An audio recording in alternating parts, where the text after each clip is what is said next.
मनाचा वेध आणि आपुलकीची सेवा देणारे आपले news channel Erala news. Khatav तालुक्यातील कातरखटाव येथील कात्रेश्वराच्या पावनभूमीत सामाजिक कार्यकर्त्या रेश्मा नितीन जोशी यांच्या घरामध्ये चैत्र महिन्यातील शुक्ल तृतीयेपासून अक्षय तृतीयेपर्यंत चैत्र गौरीचा सण मोठ्या उत्साहात साजरा केला जातो। या उत्सवाच्या निमित्ताने सजावट पाहणे आणि हळदी कुंकू समारंभासाठी महिलांची गर्दी होत आहे।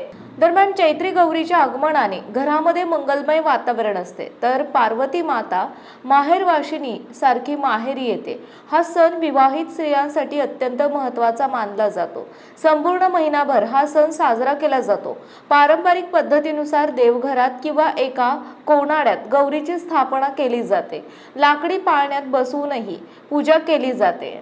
पितळी मातेची मूर्ती किंवा अन्नपूर्णाची स्थापना करून तिला खणाची साडी, दागिने, नथ घालून सजवले जाते।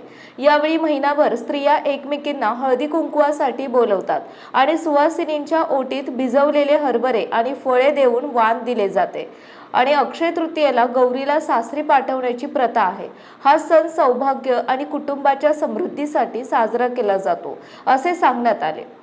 तुळशी वृंदावनाजवळ किंवा घराच्या अंगणात शेणाने सारून महिनाभर जी रांगोळी काढली जाते तिला चैत्रांगण असे म्हणतात। गौरीच्या नैवेद्यासाठी भिजवलेली हरभऱ्याची डाळ व कच्चा आंबा यांचा नैवेद्य दाखवला जातो। नमस्कार, मी रेश्मा नितीनराव जोशी। आज चैत्र गौरीचा हळद कुंभ आहे, ते निमित्ताने 2 शब्द बोलते। चैत्र गौरी हे पार्वतीचं स्वरूप आहे। चैत्र शुद्ध तृतीयेपासून वैशाख शुद्ध तृतीयेपर्यंत म्हणजेच अक्षय तृतीयेपर्यंत या चैत्रा गौरीचं पूजन केलं जातं। प्रत्येकाच्या घरी हळदी कुंकाच्या समारंभासाठी अनेक स्त्रिया येतात। त्याच निमित्तानं आज आपल्याकडे हळदी कुंकू समारंभ आयोजित केलेला आहे।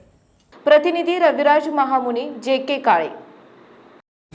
आपल्या भागातील महत्त्वाच्या बातम्या पाहण्यासाठी आजच आमच्या एरळा न्यूज चॅनलला YouTube वर सबस्क्राईब करा आणि बेल आयकॉन प्रेस करा।